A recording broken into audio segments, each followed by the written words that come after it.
A esperança chegou. A entrada triunfal em Jerusalém é tão significativa que é registrada nos 4 evangelhos. De Jericó a Jerusalém era uma distância de 30 quilômetros. Jesus estava chegando ao seu destino final. Jesus fala com os seus discípulos, manda-os buscar um jumento e, quando eles trazem, Jesus entra em Jerusalém com os seus discípulos. Eles são recepcionados com uma grande festa. O evangelista nos diz que quando ele já estava perto da descida do Monte das Oliveiras, toda a multidão dos discípulos começou a louvar a Deus alegremente e em alta voz por todos os milagres que tinham visto. Exclamavam: bendito é o Rei que vem em nome do Senhor, paz no céu e glória nas alturas. É incrível o que acontece nesse momento, que é o início do fim. Agora começariam a dor, sofrimento, injustiças, tudo aquilo que levaria o nosso Salvador a morrer pelos nossos pecados. A esperança do mundo chegou a Jerusalém. Nós celebramos na Páscoa a vinda do Messias, o prometido de Deus para ser o nosso Salvador. E hoje, domingo de Ramos, nós celebramos aquele dia em que ele entra em Jerusalém. Os discípulos nos abençoam, porque pela fé eles obedeceram a Jesus. É isso que nós encontramos no Evangelho de Lucas, capítulo 19, a partir do versículo 28. E depois de dizer isso, Jesus foi adiante, subindo para Jerusalém, e no versículo 30 nós lemos: vão ao povoado que está adiante, ao entrarem encontrarão um jumentinho amarrado, no qual ninguém jamais montou. Desamarrem-no, tragam-no aqui. Se alguém perguntar por que o estão desamarrando, digam-lhe: o Senhor precisa dele. Ao seguir as orientações de Jesus, os discípulos são usados para que o plano de Deus se torne realidade. Que princípio incrível para nós que vivemos hoje, no século 21, o discipulado cristão. Por isso que Jesus fala em João 14, 21, quem tem os meus mandamentos e lhes obedece, esse é o que me ama. Eu e você, como discípulos de Jesus, somos desafiados diariamente a dar passos de fé. Porque quando discípulos dão passos de fé e obedecem ao seu Senhor, o projeto de Deus se torna realidade.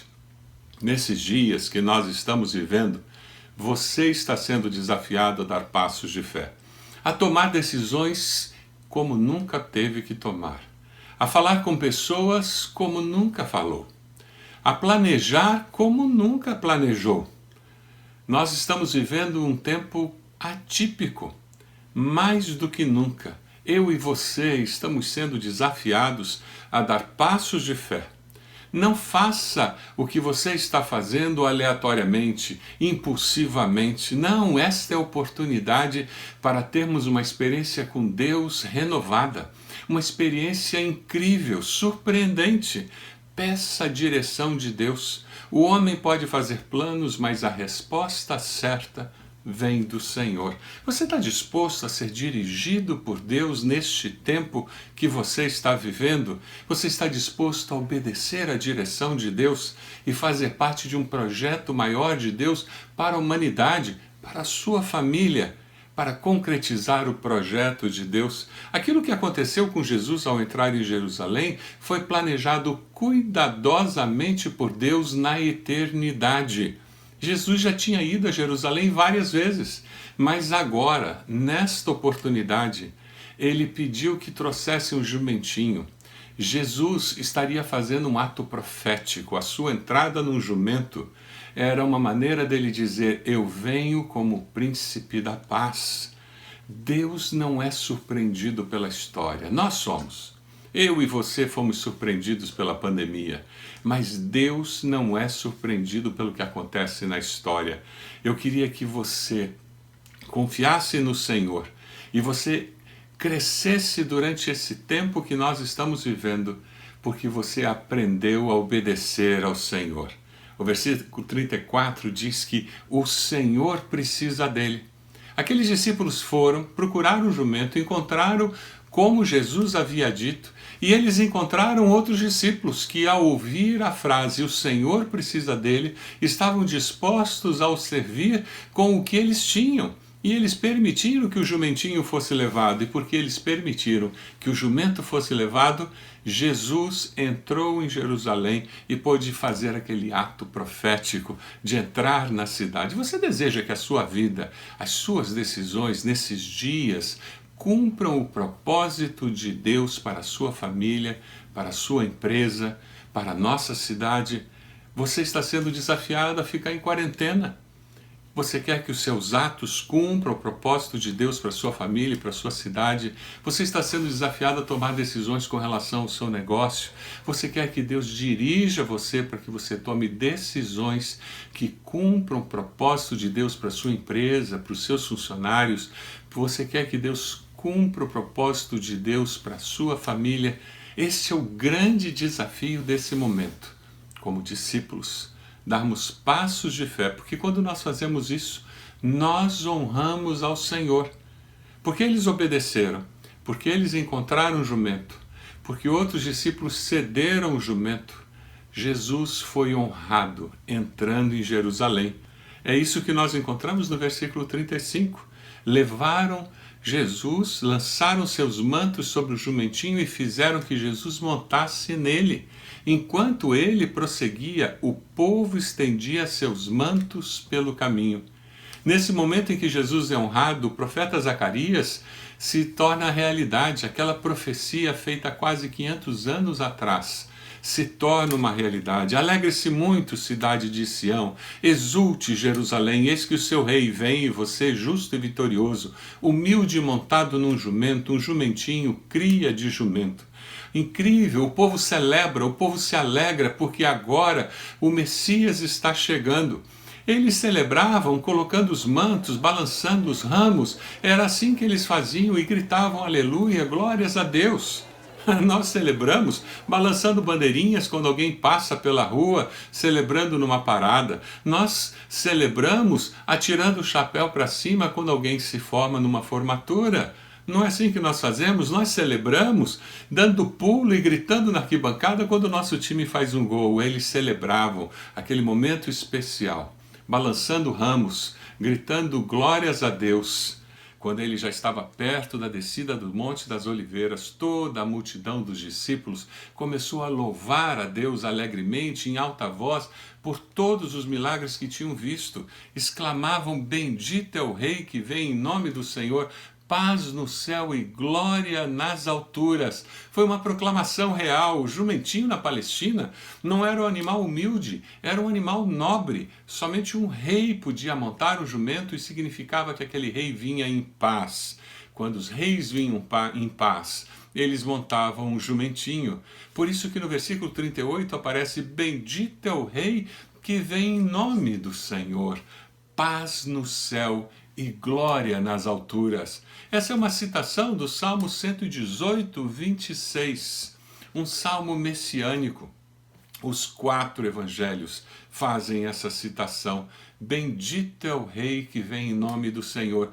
Aqueles que estavam citando esse salmo, na mente deles, eles diziam: agora chegou o novo Rei que vai nos libertar dos romanos, o novo Rei que vai restaurar a glória de Israel, aquela glória que ele tinha no tempo de Davi. Por isso que eles se frustram quando veem Jesus sendo preso, por isso que eles se frustram quando eles percebem que Jesus vinha como o príncipe da paz, não como aquele rei para conquistar politicamente o reinado dos romanos. Alguns dos fariseus que estavam ali, presentes no meio da multidão, diziam: olha, fazem com que seus discípulos parem de falar. E Jesus diz: se eles se calarem, as pedras clamarão. Você sempre vai encontrar pessoas que se opõem e tentam destruir aquele momento de alegria, aquele momento de vitória. Mas nesse texto que nós estamos lendo existe algo muito importante. Mesmo na vida de Jesus, nós podemos ver que a glória que existe nesse mundo, ela é passageira. Aquelas pessoas que estavam ali exaltando Jesus e dizendo que ele era maravilhoso, uma pessoa digna de receber toda a honra e todo o louvor, seriam as mesmas pessoas que horas depois estariam gritando: crucifica-o, crucifica-o, crucifica-o. A glória desse mundo é passageira. Ainda bem que Jesus não buscava a aprovação humana. Jesus veio buscando a aprovação de Deus. Por isso que lá no Getsêmani ele tinha gasto tempo na presença do Pai, dizendo: Pai, se possível, passa de mim esse cálice, contudo que seja feita a tua vontade e não a minha. E ali ele resolve essa questão e ele diz: a minha hora chegou, depois de orar 3 vezes. E era com convicção que ele entrava em Jerusalém. Ele sabia que ele tinha um propósito na vida dele que precisava ser cumprido. Você tem vivido uma vida cheia de convicção? Você obedece ao Senhor pela fé e baseado nas convicções que têm sido construídas na sua vida, através da leitura da palavra, do tempo de oração, através da certeza do plano que Deus tem para a sua vida?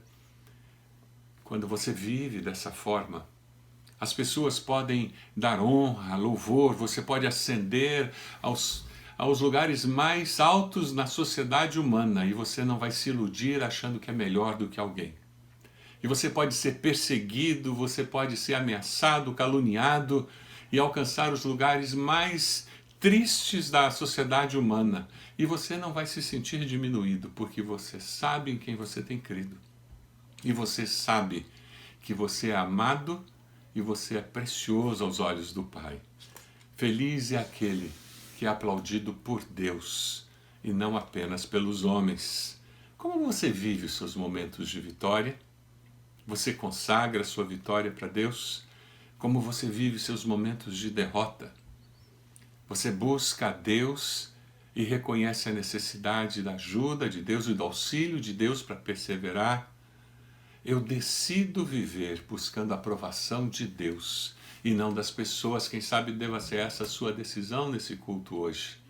Dizer: eu quero viver dependendo da aprovação do Pai Celeste. Em tempos de luta e de dor, é bom saber que o nosso Salvador nos ama.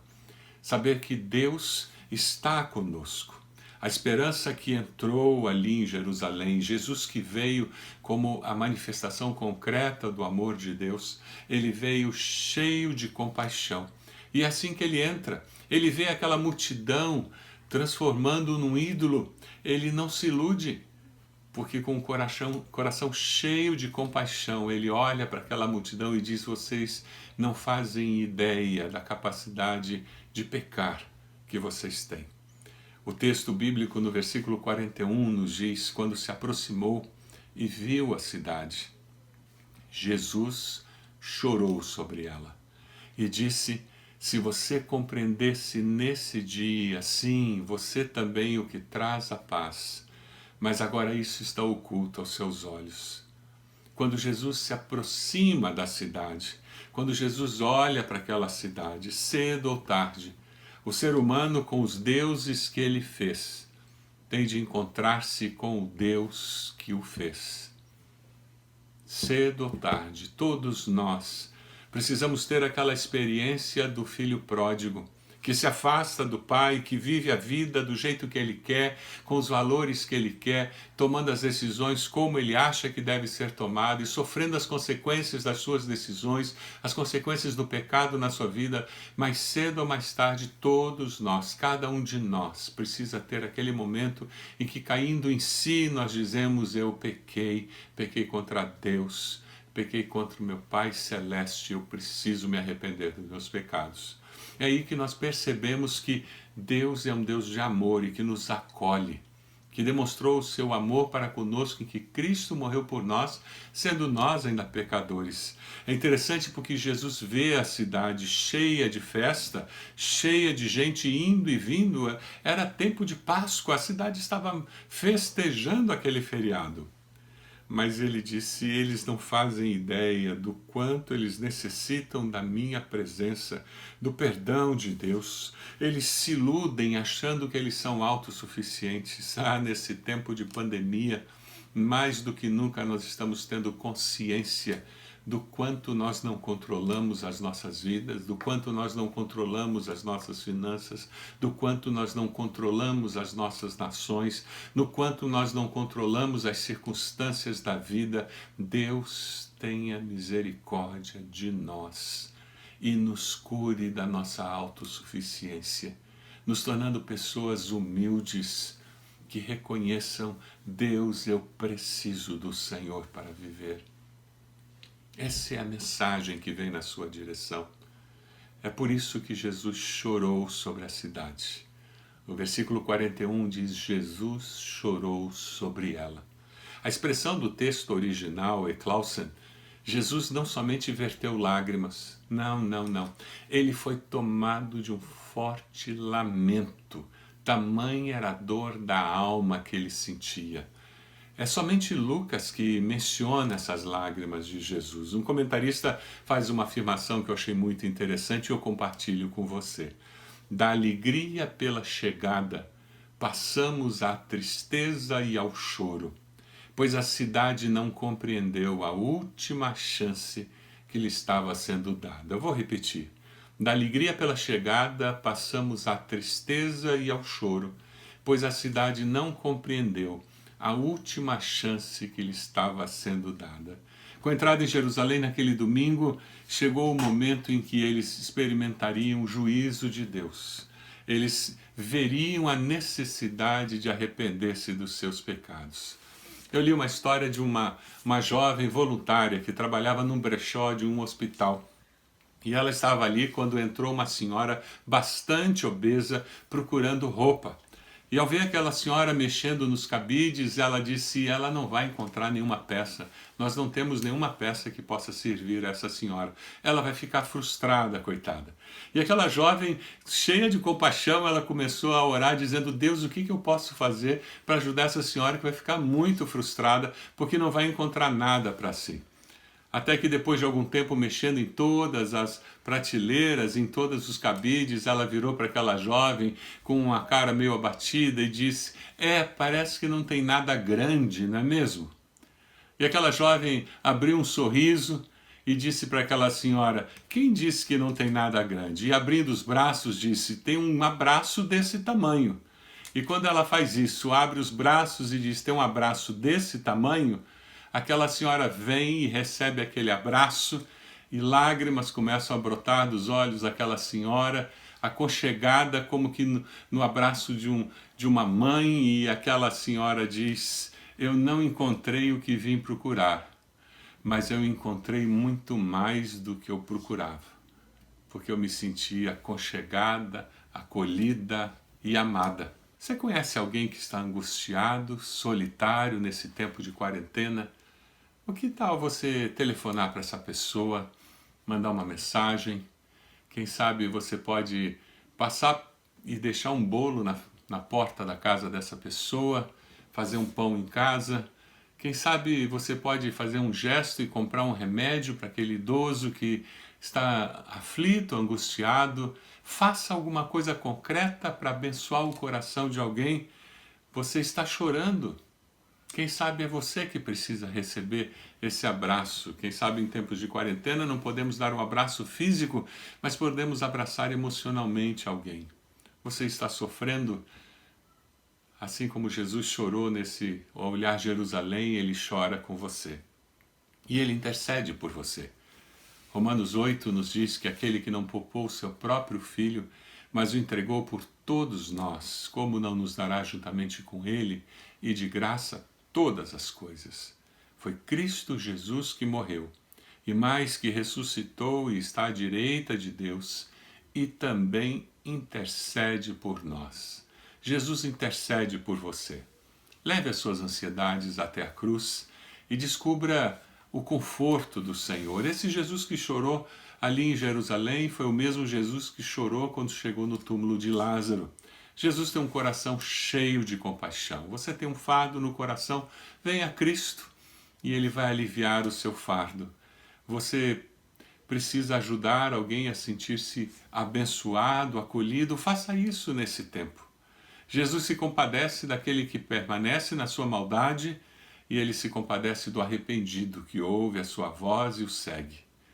Aqui nós vemos a manifestação da dupla natureza de Jesus. Ele derrama lágrimas como homem na situação que havia predito como Deus. As lágrimas de Jesus são as lágrimas de Deus quando vê a dor e o sofrimento. quando ele vê a dor e o sofrimento desnecessário em que se envolvem os homens na sua insensata rebelião contra a sua vontade. É o pecado humano que gera tanta dor na nossa vida. O Deus que vê a dor e o sofrimento, que sofre conosco e chora conosco. Ele enviou Jesus para ser nosso Salvador, para caminhar conosco todos os dias. E é esse Jesus que está dizendo para você: vem a mim, todos os que estão cansados e sobrecarregados, e eu lhes darei descanso. Essa é a minha palavra para você. Venha a Cristo hoje e encontre descanso para a sua alma. Você o aceita como Senhor e Salvador? Basta você fazer uma oração muito simples. Aí onde você está mesmo, na sua casa, onde você está ouvindo essa mensagem, você pode dizer: Senhor meu Deus, me perdoe dos meus pecados. Eu te confesso como Senhor e Salvador da minha vida. Eu entrego a minha vida ao Senhor. Por favor, transforma a minha existência. Me dê descanso para minha alma. E surpreenda-se com o agir sobrenatural de Deus na sua vida. Sabe, quando você aceita Jesus como Salvador, quando você faz essa oração confessando Cristo como Senhor e Salvador, você experimenta uma transformação da realidade da sua vida, da percepção da sua vida. Você começa a viver com a segurança de que a vida é eterna e com a segurança de que nessa vida a presença de Deus é real na sua existência. Eu queria desafiar você a mandar uma mensagem para esse número de WhatsApp que está aparecendo aí na tela. Nós gostaríamos de entrar em contato com você, nós gostaríamos de falar com você, nós gostaríamos de abençoar a sua vida. Se você fez essa oração aceitando Jesus, mande uma mensagem. Se você hoje decidiu viver buscando a aprovação de Deus e não das pessoas, mande uma mensagem dizendo: eu tomei essa decisão e eu a partir de hoje vou depender da aprovação de Deus. E quem sabe a sua decisão é que eu agora tenho um propósito claro na minha vida, que é viver pela fé, confiando no propósito de Deus para a minha vida. Mande uma mensagem também nesse WhatsApp, nós queremos acompanhar você. Quem sabe você pode ali no chat também mandar uma mensagem. Eu não sei como, mas nós queremos conversar com você, queremos conhecer você mais de perto, queremos abençoar a sua vida. Eu posso orar com você agora? Feche os seus olhos onde você está. Senhor meu Deus, eu te agradeço de coração, porque Jesus chorou. Como é bom saber que nós temos um Salvador que nos ama a ponto de chorar por nós, de sofrer as nossas dores e de nos ajudar intercedendo por nós junto ao Pai. Te agradecemos porque podemos viver pela fé. Eu quero orar por esses que tomaram uma decisão aceitando Jesus como Senhor e Salvador. Abençoa, Senhor. Confirma com Teu Santo Espírito essa decisão. Abençoa também, Senhor, aqueles que estão dizendo: eu vou viver pela fé, cumprindo o propósito de Deus para a minha vida. Eu não vou buscar afirmação nas pessoas, mas eu vou buscar a afirmação de Deus na minha vida. Nós te pedimos isso, Senhor, no nome de Jesus. Amém.